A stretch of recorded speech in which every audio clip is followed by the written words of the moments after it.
Up and Gos were created by an Australian business, Sanitarium Health Food Company, in 1997, and have become a favourite drink amongst many young Aussies.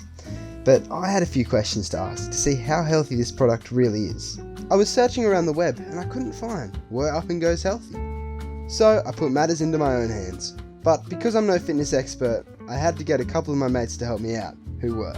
Up and Gos label themselves as liquid breakfast, but it's common knowledge that a drink doesn't fill your stomach as much as food does, so you'll be starving by the time morning tea hits. This is because the calories received from liquids do not hold nearly as effective as with calories from solid foods. As soon as you look at the nutritional value, it's quite clear that these drinks are not healthy.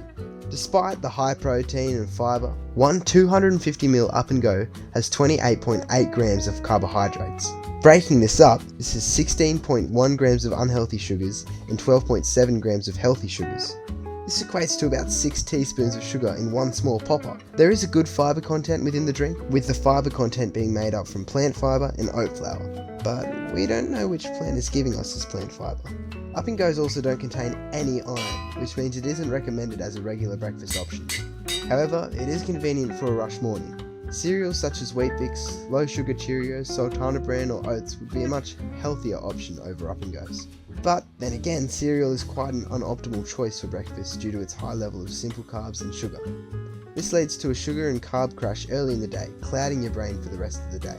Some exceptions to cereals include Weet-Bix and Special K, but no one eats Special K. It's bland and you gotta put honey all over it, and why would anyone want to eat it?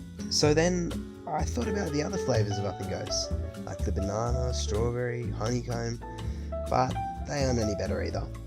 So instead I looked at the 3 other options Sanitarium offers: energised, no added sugar, and dairy-free. The dairy-free option is pretty similar, no iron and the same amount of protein. The sugar content is smaller, equating to about 3.5 teaspoons of sugar. So it's still not the healthiest option, but more healthy than a normal Up and Go.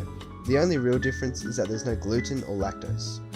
The no added sugar option seems to present a healthier option. There's about 2.5 teaspoons of sugar in this option. However, the potassium intake is a lot higher in this drink, which isn't necessarily a bad thing, as it is an essential mineral. However, too much potassium, known as hyperkalemia, can impact your kidney function and cause heart arrhythmia,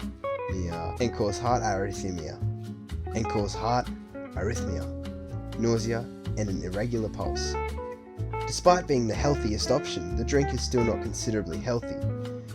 To consume all these micronutrients, vitamins and minerals in one drink like this and relying on it as your entire breakfast is a completely unsustainable practice, as your body must draw its nutrient from varied means. Well, you can't just eat 3 different multivitamin tablets for breakfast and expect it to sustain you.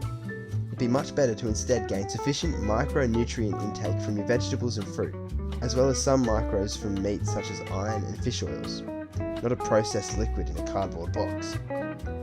The energised Up and Go is practically the same as the normal Up and Go, however with double the amount of protein.